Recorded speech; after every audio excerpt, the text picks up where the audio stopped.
Welcome. I'm Doug Morgan, and you're listening to Uncommon Sense, where we hunt for the truth in the topics you're not supposed to talk about, Christianity and politics.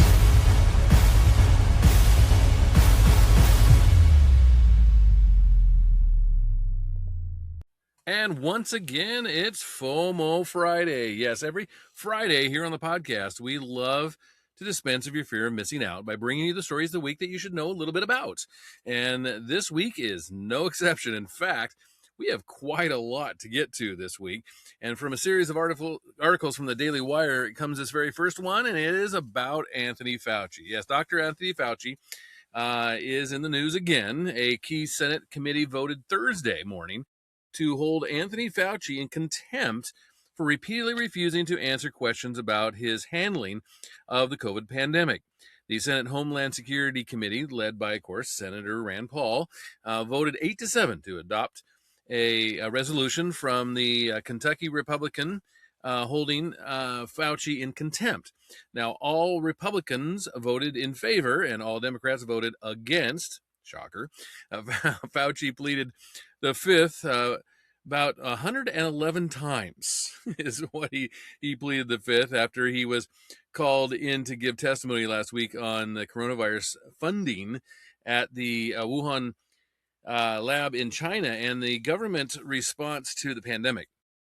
Quote, "We are voting on whether a witness who has received the benefit of a sweeping federal pardon can be ordered by this committee to answer questions and then defy that order without consequence." That's what Paul said. He also said all that was required from Anthony Fauci last week was to tell the truth. He had no liability if he told the truth. I mean, he's not wrong, right? Another quote, more than 1 million Americans died from COVID. Many of them died alone. Workers were forced to choose between a mandate and a job that they needed. Businesses closed and never reopened. Children lost years of school that they will never get back. Americans lost the freedom to work, to worship, and to decide what went into their own bodies. Nothing we do today can undo those losses, but silence does not honor them either, is what he said. So Paul told the Daily Wire on Wednesday that he planned to send a criminal referral to the Justice Department after his resolution passed the committee. Quote, "Historically, votes like this have gone to the full Senate, but I think there's no absolute rule that says we can't just send it directly to the Department of Justice. So my plan," Paul says, is that if we win the vote on Thursday, to immediately send it to the Department of Justice with a recommendation for prosecution, even if it passes the whole Senate. If convicted now of contempt of Congress, Fauci could be fined up to $100,000 and sentenced to up to 1 year in prison. During the Biden administration, Trump allies Stephen Bannon and Peter Navarro were sentenced to prison after being held in contempt of Congress. So don't see much difference here. President Joe Biden issued a last-minute pardon, or his auto pen did, to Fauci for his conduct during COVID just hours before he left office. And before the vote, Senator Gary Peters, he's a Democrat from Michigan, claimed that holding Fauci in contempt would, quote, "harm our ability to conduct future investigations and disregard constitutional protections long recognized by the U.S. Senate." He also said that he would oppose Paul sending the criminal referral without approval from the full Senate. Of course, because it's not going to get through the Senate because the Democrats are just going to filibuster, and he's not right when it comes to this is going to harm the ability to have people come before the Senate again, because who else other than Biden's son Hunter has such sweeping ability to not get in trouble for anything during that time frame. So The pardon pen was flying really fast during that time. The Democrats repeatedly failed to get motions passed to delay the vote on the contempt resolution. And as part of Paul's investigation into Fauci, the committee obtained and released his diaries, which were maintained on government servers. So, guess what? They get to be released under the Freedom of Information Act. The committee also obtained Fauci's phone records from the Department of Health and Human Services as well. So, anyway, we'll keep an eye on that. I mean, I don't know if he's going to actually go to jail or not. Probably not, but we'll keep an eye on it anyway. Well, a federal appeals court ruled Tuesday that Florida can enforce its law banning children from attending sexually explicit live performances, delivering a significant win for the state's effort to keep minors away from adult-themed drag shows. Quote, huge victory for our team at the 11th Circuit. After 3 years of litigation, the full court affirmed the constitutionality of Florida's ban on children attending sexualized drag shows. And this is a quote from Florida Attorney General James Uthmire. And Governor Ron DeSantis there in Florida, he signed Florida's Protection of Children Act into law in 2023. It's already been 3 years. Can you imagine? The measure makes it a misdemeanor to admit a child to an adult live performance featuring nudity, sexual conduct, sexual excitement, specific sexual acts, lewd conduct, or the lewd display of prosthetic or imitation genitals or breasts. Now, the law became a national flashpoint in the conservative movement's campaign to protect children, and supporters argued it protected them from sexually explicit entertainment, while opponents said it threatened constitutionality protected expression. Now, Central Florida-based Hamburger Mary's, a restaurant chain known for hosting drag performances, sued to block the law, arguing it violated the First and 14th Amendments because its definitions were unconstitutionally vague and overly broad. Now, the restaurant said that the law would chill protected speech rather than target only obscene performances. A federal district judge agreed and issued a statewide preliminary injunction preventing Florida from enforcing the law. That was, again, 3 years ago, right? Florida appealed, and the full U.S. Circuit of Appeals for the 11th Circuit vacated that decision on Tuesday with an 8-5 ruling, concluding that Hamburger Mary's was unlikely to succeed on the merits of its constitutional claims. Now, in the decision, a 6-judge block also concluded the district court lacked authority to issue a statewide injunction, one vote short of a majority on that question. Now, the district court lacked authority to impose a universal injunction that prevented the enforcement of the act against everyone in Florida. That was a quote by Judge Andrew Brasher, a Trump appointee, and wrote in the majority opinion reinstating the law. Quote, second, Hamburger Mary's was not entitled to even a more limited preliminary injunction to prevent the enforcement of the act because its claims do not have a substantial likelihood of success on the merits. You can't just say, well, this is unconstitutional and not really be able to prove it, is basically what the judge is saying. Now, the court also rejected the argument that the law's reference to the age of the child present made it unconstitutionally vague. I mean, how is that vague? I don't know. But again, the judge saw through that.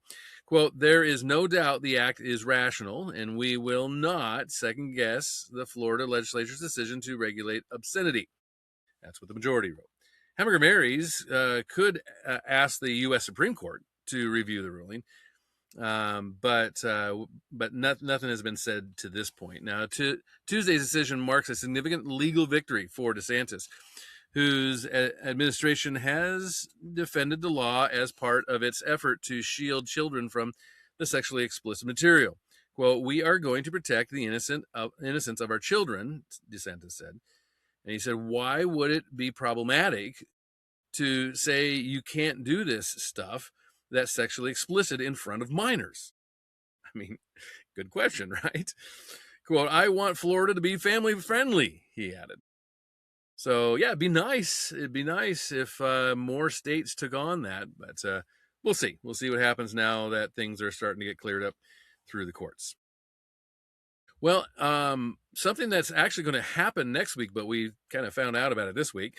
A decommissioned SpaceX rocket that got off course is expected to slam into the moon at 5,400 miles per hour. I don't know if there's a difference really there, but it is 5,400 miles per hour. I don't know what the speed limit is on the moon, but anyway, this is going to happen on Wednesday morning. Now, the upper stage of a SpaceX Falcon 9 rocket will likely crash into the moon at 2:35 a.m. Eastern Time on Wednesday after drifting for 19 months in a moon-crossing high Earth orbit. Now, typically, the upper stage of the rocket would enter a highly elliptical orbit of the Earth before eventually being brought down and catching fire before it landed in a remote part of the ocean.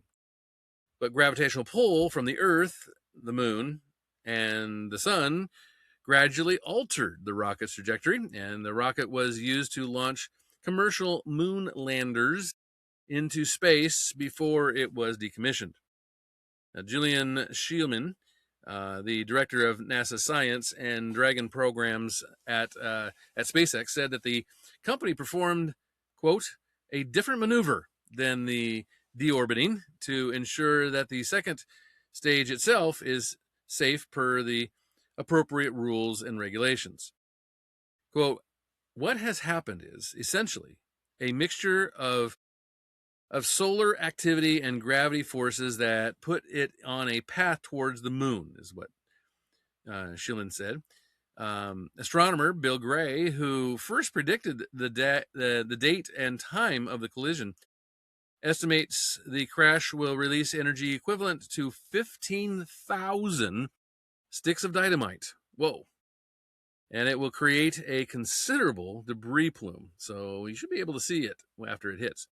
Now, despite the power and scale of the impact, scientists say the crash will be too dim and too fast to spot with the naked eye from Earth, but NASA says the collision poses no threat to Earth and that the agency, quote, will continue to track the booster for training purposes, as well as later observe the impact site for scientific purposes. That'll be interesting, right? Los Alamos National Laboratory researcher Benjamin Fernando has said that the collision provides an opportunity to test pipelines for measuring flash properties to locate impact events seismically and better understand the multi-modal hazards posed to future lunar infrastructure and astronauts from space debris impacting the moon. Well, the crater caused by the collision is expected to be, get this, 90 feet wide and 16 feet deep. NASA will point its lunar reconnaissance orbiter, a robotic spacecraft that maps the moon, at the site before and after the strike. And Wednesday's impact will mark just a second time a spent rocket has hit the moon accidentally. In 2022, actually, a Chinese rocket booster collided with the moon, and it's the far side of the moon. In that crash, researchers initially suspected it was a SpaceX Falcon 9 rocket before realizing it was China's Long March 3C rocket that had launched a trip around the moon in October of 2014. Now, as NASA prepares to establish a sustained human presence on the moon, managing space debris in lunar orbit will become increasingly important. Future collisions could eject debris from the lunar surface, creating potential hazards for astronauts and spacecraft and nearby operating infrastructure, of course. So we'll want to keep our eye on that, kind of see what happens with it, see what we can learn from that as well. Well, you probably heard about all of the immigrants coming from northern Africa, Muslim northern Africa, and going into Spain. We talked about it on the podcast a little bit last Friday. Well, thousands of migrants remain in Ceuta, Spain, on Monday. The hundreds camping on a beach after last week's border rush from Morocco overwhelmed the city, of course. Spanish officials say about 69,500 people, that's a lot, have gone back to Morocco in the last 4 days, so quite a few. That is higher than the first estimates of roughly 50,000 who crossed the border on Thursday, according to NBC News. The death toll stands at 83 as of Monday. So yeah, it's kind of a bad deal here. Many of the migrants who left the city said they turned back after shops closed and left them without food. The migrants also said that they faced hostility from local residents. Well, yeah, we're talking about the same number of residents. We're talking about, I think, even more migrants came over the border.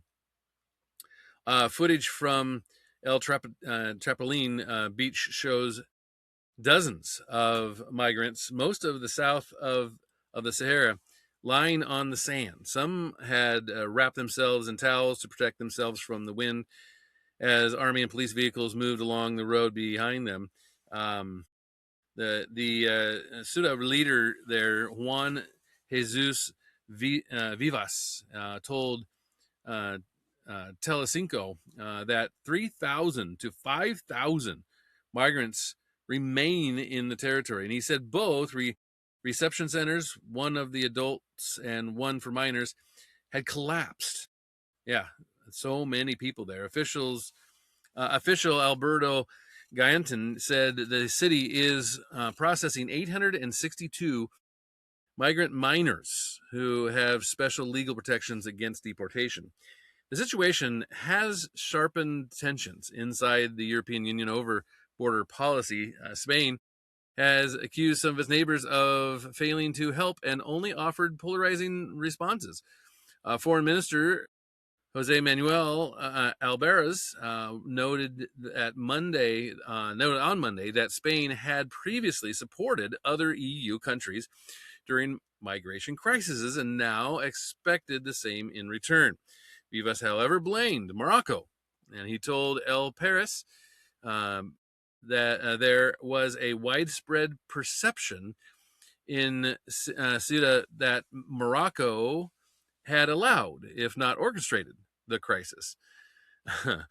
That's pretty rich. But anyway, Morocco has shown us that it isn't reliable. There's no alternative but to put in place whatever means are necessary to ensure it cannot do this again. Now, Morocco's Interior Ministry on Sunday blamed the surge on misinformation circulating on social media and human trafficking networks, and a misinterpretation of a Spanish court ruling that bans the immediate deportation of migrants intercepted at sea. Now, the explanation also aligned with Madrid's official position, and Morocco's Interior Ministry did not immediately respond to a request for comment. NBC News reported that in its Sunday statement, it said the country remains committed to strengthening international cooperation and coordination in combating irregular migration and human trafficking. Yeah. The Interior Ministry spokesman downplayed those reports of tension. Defense Ministry Minister Margarita Robles declined to say whether the CNI had any prior intelligence of the mass crossing, citing the secret nature of its work while praising the exceptional performance of Spanish security personnel.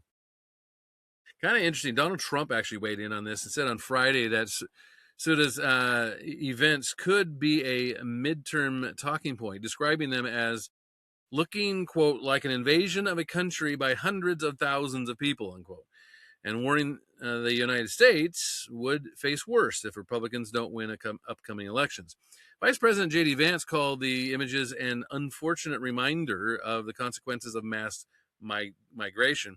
And the State Department said the U.S. stands with the people of Spain against this egregious violation of their sovereignty and human rights. France also moved last week to reinforce its borders with Spain, deploying mobile forces and aircraft and drones in response to the same surge. So, like I said, it's not a great situation, but I mean, Spain has come out and just blasted Donald Trump for securing his border. He's come out and they have just downplayed all of the open border type things that people are saying about open borders, what can happen, and now it's happening to them. And I guess it's kind of one of those situations where it's like, you have to watch what you pray for, right? Well, another story, and I don't know what to think of this. I kind of side on the side of the dad.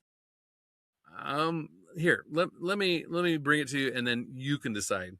An enraged Ohio dad took matters into his own hands after his wife made a horrific discovery on his 11-year-old daughter's phone. Graphic footage allegedly showed a 20-year-old predator sexually assaulting the child inside their own Grove City home. Now, the very next day, 31-year-old Malik Chandler decided to turn the tables on the suspect. And the suspect is Diego Montoya Gonzalez. And he's the dad posing as his young daughter on TikTok. Chandler tricked the alleged rapist into returning to the residence. That's according to CBS Columbus affiliate WBNS. Now, according to the court documents, Chandler's original plan was simple: dish out a severe beating, hold the predator down, and wait for law enforcement to pull up. But when Montoya Gonzalez arrived at the apartment, the confrontation escalated instantly, and Chandler told investigators that as soon as he opened the door and confronted the visitor, the suspect reached into his pocket, fearing the man was grabbing a gun, and having previously seen him flaunting a firearm in TikTok videos, Chandler snatched his own handgun off the counter and fired, striking Gonzalez twice. Now, the wounded suspect scrambled away before collapsing in a nearby chair, where responding officers found him bleeding, and he was rushed to Grant Medical Center in Columbus for treatment. Now, Chandler, meanwhile, put his weapon back on the counter and surrendered to arriving police without further incident. The protective father was subsequently hit with a felonious assault charge, with a judge setting the bond at, get this, $100,000. That's what the bond is for the dad. Now, Montoya Gonzalez should soon face his own severe reckoning in court. A grand jury indicted him on heavy charges, including rape, pandering a sexually oriented material involving a minor, and obstructing federal business. Now, prosecutors revealed that that a search of the suspect's phone uncovered a nightmare cache of child abuse media, including a clip depicting a toddler or an infant. Now, appearing in Franklin County Common Pleas Court, while the victim's parents watched on, Montoya Gonzalez entered a not guilty plea. A judge set the bail at a combined $70,000. So you see what this means? The dad got more of a bail than this guy. Now, if he manages to post bond, the accused predator is subject to strict conditions. He must stay entirely clear of the victim and her family. He is barred from using the internet or any other non-work purposes.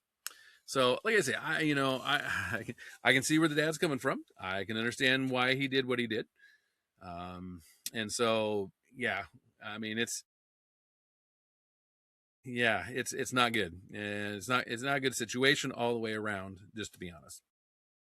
Well, speaking of not great situations, Yeah, we got one here.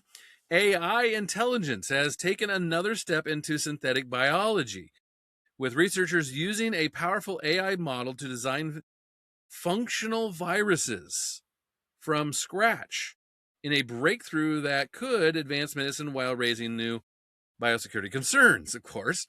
In a study published Thursday, researchers at Stanford University and California Arc Institute said they used an AI model called EVO to engineer brand new virus genomes. Now, the model was trained on trillions of genetic building blocks, teaching it the complex hidden grammar, as they put it, of natural DNA. The AI generated hundreds of custom genetic recipes, and when researchers chemically mixed those digital blueprints and introduced them into bacterial host cells, 16 of the AI designed genomes produced fully functional viruses never before seen on Earth. The synthetic viruses are not capable of infecting humans, just so you know. Instead, they are bacteriophages, I guess is how you pronounce that, based on the well-studied Phi-X174 virus, meaning they infect only E. or coli bacteria. Now, in lab testing, the engineered phages successfully killed resistant bacteria strains that had evolved immunity to natural occurring viruses. A massive medical breakthrough may be at hand, as doctors could successfully fight antibiotic resistant superbugs and deliver targeted gene therapies. But some biosecurity experts are warning of dark possibilities, of course.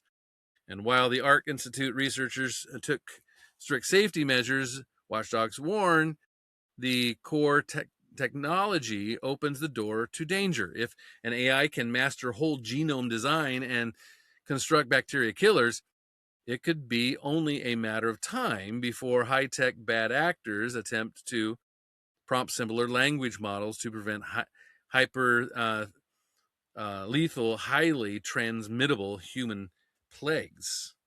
So yeah, that's not great, right?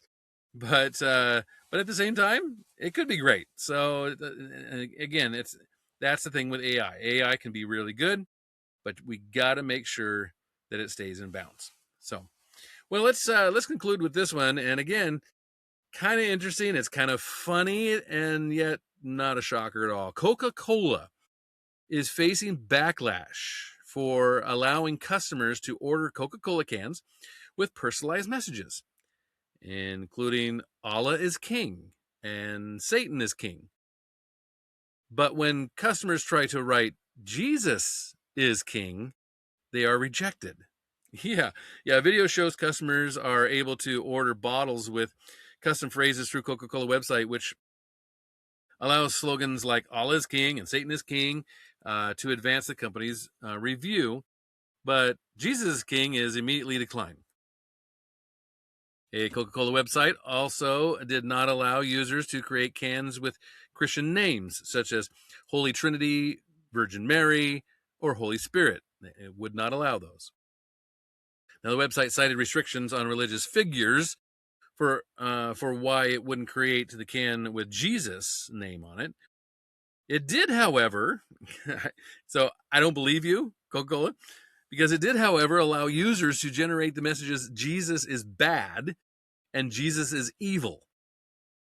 Coca-Cola has not issued an official statement in response to the backlash, but has made changes to its website so that the online submissions undergo review for compliance with its content guidelines. Now, Coca-Cola did not immediately respond to, inquiries, obviously, and the controversy is not the first for Coca-Cola. In fact, they have faced public criticism from conservatives a few times. In fact, in 2021, the company's former CEO, James Quincy, slammed new voting laws in Georgia, where the company's headquarters, of course, is located. And after Georgia Republican Governor Brian Kemp signed voter ID requirements into law, Quincy stepped down from his CEO position in December of 2025. Now, the company that sometimes ventures into politically charged topics and conversations has also faced backlash from the other side of the aisle when the far left group, the Latino Freeze Movement, called for boycotting the beverage company after it scaled back its diversity, equity, and inclusion, or DEI, efforts last year. This is what they said on their website. It says, Latinos and Latinas, stop spending money. Hold the line. We can all collectively make a big impact by simply holding and not spending our money, is what Latino Freeze Movement said on its website. Kind of interesting that they are protesting DEI, and yet they start off their statement with Latinos and Latinas, not Latinx. So anyway, yeah, liberals, if they, didn't have double standards, they wouldn't have any standards at all. So anyway, love to hear what you think on it. Of course, you can always do that at uncommonsensepodcast.com. Please go to our YouTube page. You can like and subscribe there. That actually helps us. And thank you for listening. This podcast is a production of Morganite Communications.